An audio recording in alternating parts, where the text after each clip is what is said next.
भाई ये जाम कोई छोटा मोटा बिल्कुल भी नहीं है भाई। लगभग देखो तब से लगातार 8-10 के तो भाई देखो कुछ इतना खतरनाक जाम लगा हुआ है आगे से पीछे तक फंसे हुए हैं। गौरीकुंड पहुंच चुके थे लेकिन तो भाई फाट में लगभग ये देखो 1 या 2 हेलीपैड आपको मिल जाएंगे। ये तभी चलते हैं भाई जब मौसम थोड़ा क्लियर हो। तो दोस्तों कुछ हद तक आप शॉर्टकट मार सकते हो, ले सकते हो, बट ऐसे शॉर्टकट नहीं लेने की जिसमें जान जोखिम में जाए। इन दोनों भाइयों को हमने बता दिया। तो यहाँ पे माता लक्ष्मी जी की अखंड ज्योति है, जैसे त्रियुगी नारायण में 3 युगों से जो जल रही है ना, कि बहुत ही मतलब विशेषता है, मान्यता है। लोग दूर दूर से आते हैं पूजा करने के लिए।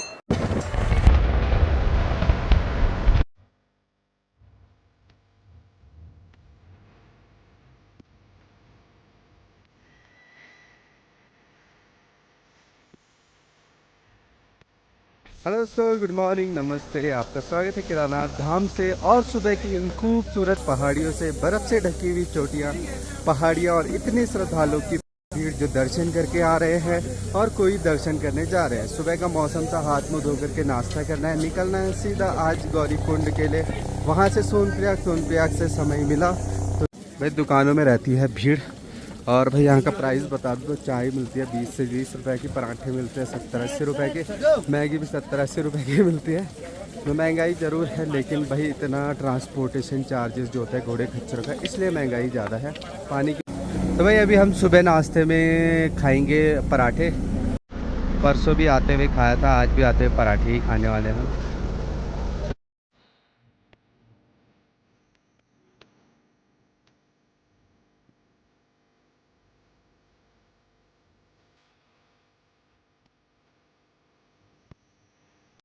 तो भाई बैक साइड में, रोड के बैक साइड में कुछ ऐसे कैंपिंग लगे हुए हैं और आज मौसम इतना प्यारा खूबसूरत लग रहा है।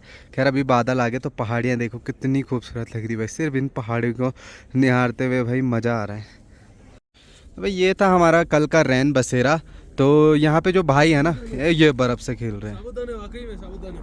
या तो भाई मैं जो डिस्क्रिप्शन बॉक्स में ना जो कैंपिंग है, कैंपिंग के जो भी ओनर है आलोक भाई, उनका मैं नंबर आपको डिस्क्रिप्शन में दे दूंगा। आप ना आने से पहले आप बुक करवा दे तो ज़्यादा बेटर रहेगा, क्योंकि यहाँ पे मिलना ना बहुत ही ज़्यादा मुश्किल होता है। आप भी परेशानी में पड़ सकते हो, जगह नहीं मिलेगी तो कहाँ रहेंगे। पहले ही बुक करा दो सर। रेट तो वही रहेगा जो उनका उस टाइम पे क्राउड के हिसाब से चलना होगा बुकिंग के दौरान। तो 1 या 2 दिन पहले आप बुक करा सकते हो कि भाई। तो फिलहाल हम निकल रहे हैं केदारनाथ धाम से, बाबा जी के दरबार से निकल रहे हैं। दिल तो इच्छा नहीं है, लेकिन यहाँ ज़्यादा ठहर भी नहीं सकता है। बस यही है कि प्रार्थना है भगवान से कि अगले साल हमें फिर बुलाए, फिर दर्शन दे, बहुत खुशी होगी। तो चलने लगे हम लोग, 9 बज रहे हैं मॉर्निंग के। तो ये भाई केदारनाथ से 1.5 किलोमीटर पहले का घोड़ा पड़ाव।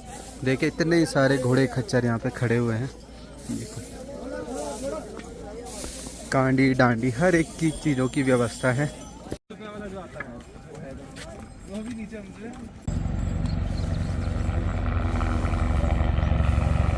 तो भाई देखो बर्फ़ ग्लेशियरों में भी खेल कर रहे हैं सब लोग। ऐसा ना करें यार, बर्फ़ में गिर जाओगे, लग जाएगी, ठंडा हो जाएगा, कई चीज़ें हैं। तो दोस्तों कुछ हद तक आप शॉर्टकट मार सकते हो, ले सकते हो, बट ऐसे शॉर्टकट नहीं लेने की जिसमें जान जोखिम में जाए। इन दोनों भाइयों को हमने बता दिया यहाँ मत जाओ, बावजूद इसके देखो शॉर्टकट है नहीं, कुछ है नहीं, वहाँ से जा रहे हैं और नीचे सीधा खाइए। तो देखो भाई कैसी जगह जा रहे हैं, क्योंकि जाना भी नहीं चाहिए इधर इनको। ये नॉर्मल रास्ता है और शॉर्टकट रास्ता देखें कैसा फुल हो रखा है। तो ये तो फिर लॉन्ग कट से भी ज़्यादा हो जाएगा, ऐसे लाइन पे लगते हैं। इससे बढ़िया जो भी रास्ता नॉर्मल है वो अपनाने की कोशिश करें। तो कल मैं जो आपको बता रहा था, एक गाइडलाइन दे रहा था कि भाई यात्रा करना अगर आना है कम भीड़ भाड़ में, तो आपको ना सितंबर, अक्टूबर, अगस्त के बाद ही आना पड़ेगा, नहीं तो इतनी ज़्यादा भीड़ दिखेगी आपको। ये देखो ऐसे में आपको ही दुविधा में पड़ोगे और परेशानी होगी। तो भाई ये है घोड़ा पड़ाव गौरीकुंड का। देखो वहाँ से लेकर भीड़ ही भीड़ है यहाँ पे। तो भाई देखो कुछ इतना खतरनाक जाम लगा हुआ है आगे से पीछे तक, फंसे हुए हैं। गौरीकुंड पहुँच चुके थे लेकिन भीड़ देखिए भाई, घोड़े खच्चर सब लाए।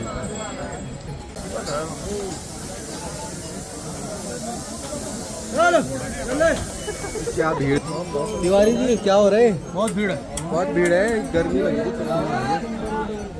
क्यों भाई? मैं तो चलो शर्ट में हूँ, यहाँ देखो जैकेट में। लेकर चले लोग पूछा करो जाओ खर्चा छूले आने वाला है केदारनाथ।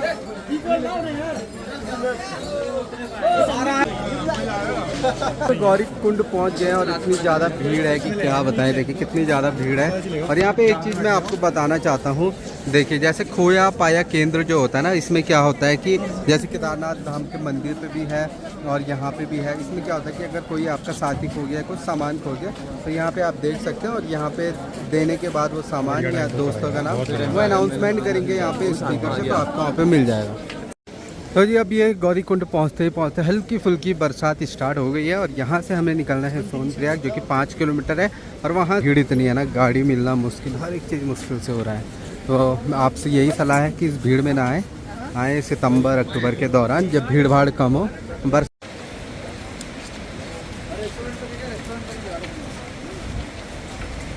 तो भाई 1 घंटे की गाड़ी में बैठने के बाद पहुंच चुके हैं हम, सोनप्रयाग पहुंचने वाले हैं। और यहाँ पे देखिए जो केदारनाथ धाम से आती है मंदाकिनी, और ये रिवर दूसरी है। देखो ये नीली है और कलर देखो कितना डिफरेंट। तो भाई सोनप्रयाग में ही ना रजिस्ट्रेशन चेक का लाइन लगी हुई है। तो यहाँ पे अगर आप आते हो तो चेक करवा के ही जाएं, रास्ते में दिक्कत हो सकती है। और रजिस्ट्रेशन करा के आएँ तो आप ही के लिए बेटर रहेगा। देखो कितनी ज़्यादा भीड़ है यहाँ पर भाई। यहाँ तो लग रहा है रास्ते भर में जाम। देखिए उधर सोनप्रयाग के लिए भी बीच में जाम ही जाम लग रहा है। हम पैदल तक यहाँ नहीं आए। बाकी देखो यहाँ भी फुल हो रखी है पार्किंग, और गाड़ी हमने कर रखी उधर पे खड़ी। तो मुझे लगता है आज त्रियुगी नारायण तो नहीं, लेकिन कालीमठ हम जरूर जा सकते हैं। तो जो हेलीकॉप्टर सर्विस है केदारनाथ धाम के लिए, वो 3 जगह से जाती है। सबसे पहला आता है फाटा, फिर दूसरा आता है सिरसी, और तीसरा आता है गुप्तकाशी। तो 3 जगह से हेलीकॉप्टर सर्विस है, जिनके चार्जेस भाई एक्यूरेट तो मुझे भी नहीं पता, बट आप खुद मान सकते हो। गुप्तकाशी जो कि सबसे दूर है, तो वहाँ से पर हेड 1 पर्सन 4000 रुपये टिकट है। सीधा केदारनाथ धाम के लिए 1 साइड के लिए अप्रॉक्स इतना ही है। बाकी फाटा में आओगे थोड़ा सा कम हो जाएगा, 500-700 कम हो जाएंगे, और सिरसी से भी और कम हो जाएंगे। तो 3 जगह से है जहाँ से हेलीकॉप्टर सर्विस शुरू होती है भाई। बाकी बारिश हो गई है काफ़ी तेज़, और ऐसे में कहीं भी जाना सेफ नहीं है। घर भी पहुंचना है, लगभग 3:30 बज चुके हैं भाई। इतना ओवर टाइम हो गया अभी यहाँ पे। तो भाई इतनी असुविधा थी यहाँ, पार्किंग की फुल हो रखी थी। तो हम सोनप्रयाग में ना लेकर के इधर भी फुल थी, तो यहाँ पे कहीं रास्ते के बीच खड़ी करनी पड़ी। और यहाँ देखो भाई कैसे दोनों गाड़ियों के बीच में फंसी हुई। अब इसको निकालना पड़ेगा ध्यान से।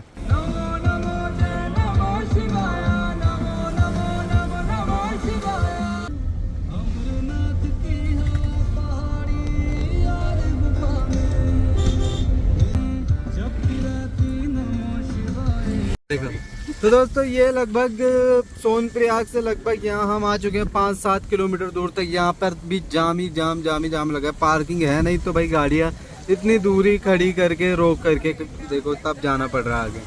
तो इसलिए भाई यही मैं कहना चाहता हूँ, थोड़ा टाइम लें, कुछ दिनों बाद पता करें जाम है नहीं है, कितना ट्रैफिक है, कितना कुछ है, तो तब जा करके आप घर से ही निकले। देखो कितने लंबी लाइनें लगी हुई हैं। वहाँ भी हमें पार्किंग नहीं मिली। अगर अच्छा हुआ कि हम कल या आज नहीं आए, नहीं तो हमें गाड़ी यहाँ खड़ी करके 5-7 किलोमीटर दूर अलग से पूरा 1 दिन लग जाता। भाई ये जाम कोई छोटा मोटा बिल्कुल भी नहीं है भाई। लगभग देखो तब से लगातार 8-10 किलोमीटर हो गए। फाटा भी पहुँच चुके हैं, फाटा तक जाम लगा हो भाई, सोचो। और यहाँ पे भी तो यहाँ भाई फाटा का आप हेलीपैड देख सकते हैं। फाटा में भी आपको हेलीकॉप्टर सर्विस मिल जाएगी। तो मैं तो कहता हूँ ऑनलाइन छोड़ करके आप ऑन द स्पॉट आ करके यहाँ पे बुक करा सकते हैं, क्योंकि अगर ऑनलाइन कराते हो मौसम ख़राब रहेगा, हेलीकॉप्टर नहीं उड़ेगा, तो आपको परेशानी होगी। तो इसलिए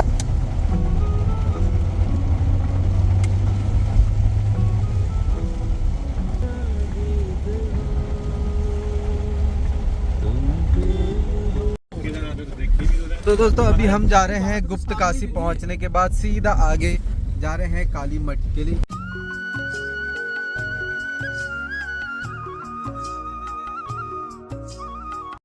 तो भाई कालीमठ भी पहुंच चुके हैं भाई। जब हमने सोचा कि यार जब शिव जी के दर्शन कर लिए, तो शक्ति जी के भी शक्ति रूप में भी उनके दर्शन किया जाए।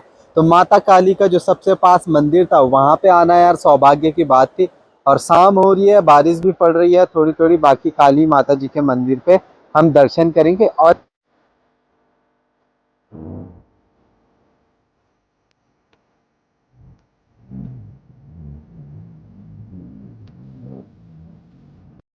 तो भाई यहाँ पे इतनी सारी घंटियां लगाने का राज ये है, जिनकी भी इच्छाएं पूरी होती है वो घंटियां चढ़ाते हैं देखो।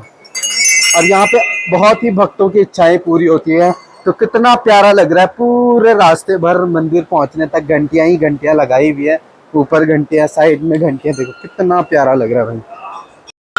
तो जी आ चुके हैं कालीमठ मंदिर में। कुछ ऐसा है पूरा परिसर, इतना शानदार और जबरदस्त।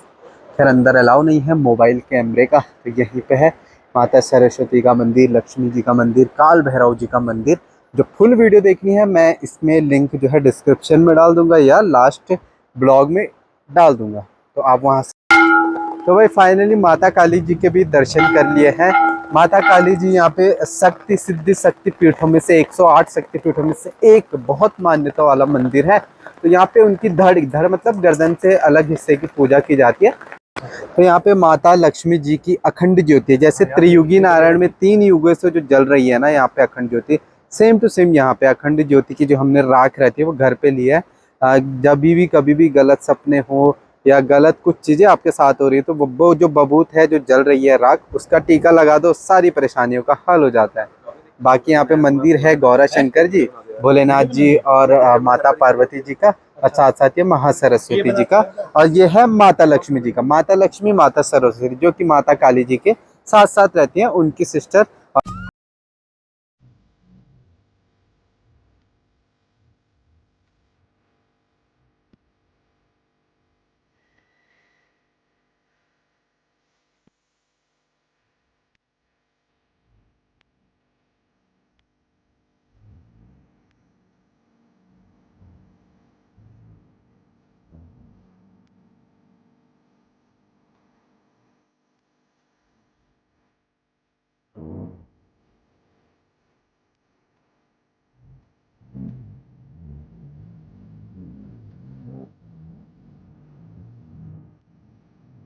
देवभूमि उत्तराखंड देवताओं के कई रहस्यों से सरोबार है। इन्हीं चमत्कारों और देव रहस्यों के बीच देवभूमि उत्तराखंड के रुद्रप्रयाग जिले के केदारनाथ की चोटियों से घिरा हिमालय में सरस्वती नदी के किनारे स्थित प्रसिद्ध शक्ति सिद्धपीठ श्री कालीमठ मंदिर स्थित है।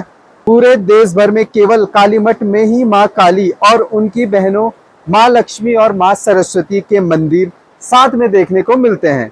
नवरात्रि के समय कालीमठ मंदिर में बहुत बड़ी संख्या में भक्त पहुंचते हैं और माँ काली, माँ लक्ष्मी और माँ सरस्वती की पूजा करते हैं। माँ दुर्गा शुंभ निशुंभ और रक्त बीज का संहार करने के लिए काली शिला में 12 वर्ष की कन्या के रूप में प्रकट हुई थी। काली शिला में देवी देवताओं के 64 यंत्र हैं। समुद्र तल से 1800 मीटर की ऊंचाई पर स्थित यह एकमात्र ऐसा मंदिर है जहां मां काली के साथ साथ उनकी बहनों मां लक्ष्मी और मां सरस्वती के मंदिर भी देखने को मिलता है।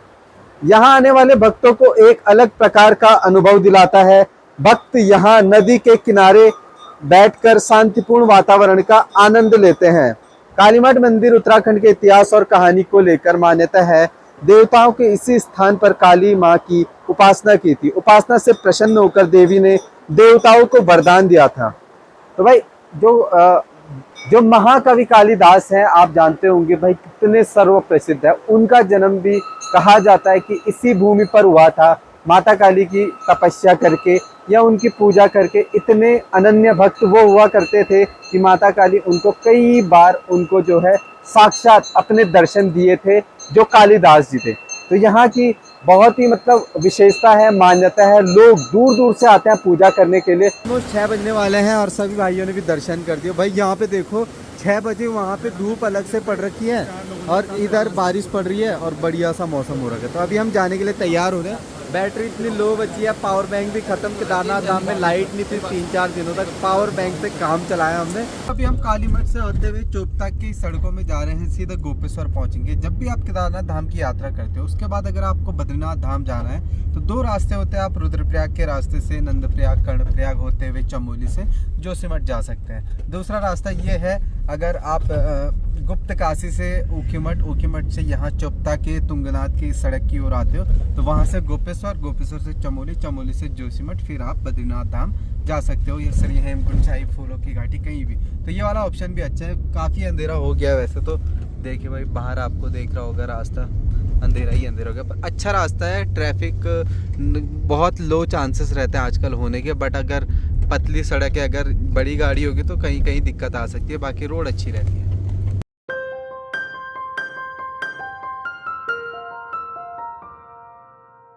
तो अभी हम पहुंचे हैं चोपता में, पहुंच चुके हैं, बिल्कुल 8 बजने वाले हैं। और देखिए यहाँ पे ठंडा हो रखा है, थोड़ी बहुत बारिश हुई थी। और यहीं से ऊपर है तुंगनाथ महादेव का मंदिर, जहां हम जा भी नहीं सकते अभी।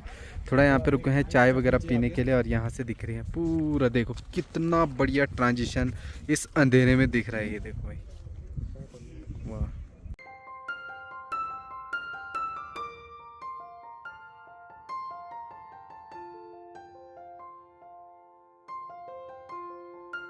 तो अभी यहाँ पे बहुत ठंडा हो रहा है भाई, इतने ऊंचाई पे, क्या बोले, गाड़ी के अंदर पता नहीं चल रहा था। अभी चाय वगैरह पी लेते हैं भाई दुकान के अंदर। इधर इधर नीचे, हाँ हाँ, तो भाई यहाँ पे हमें हिरन दिखा, कहाँ गायब हो गया? नीचे चुप रहे, यहाँ से नीचे को गया। कोई कुछ मत करना। चुपता के जंगलों में भाई अनेकों जानवर, ये प्योर हिरन था, ये बाघ, हिरन, पूरा हिरन था, वो हमने देखा, ब्लॉग बनाते बनाते वो भाग गया। जंगलों में भाई 2 व्हीलर में तो कभी नहीं आना, जानवरों का डर रहता है। अंधेरा हो जाए तो चुपता में रुक जाए, गोपेश्वर ना आए या इधर से ना जाए ज़्यादा अंधेरे में। 4 व्हीलर है तब ज़्यादा ठीक है। बाघ वगैरह बहुत ज़्यादा होते हैं, आदमखोर बाघ, और साथ साथ जंगली और जानवर। तो दोस्तों काफ़ी अंधेरा हो गया है, और दर्शन करके, यात्रा करके बहुत मज़ा आया। लगभग 10 बज चुके हैं, नींद आ रही है, ब्लॉग भी एडिट नहीं कर पाऊँगा। बाकी उम्मीद करता हूँ आपको थोड़ी इन्फॉर्मेशन मिली होगी। दोस्तों फिलहाल ब्लॉग को एंड करते हैं, मिलते हैं अगले नेक्स्ट ब्लॉग में, तब तक के लिए take care, bye bye, love you all, bye दोस्तों।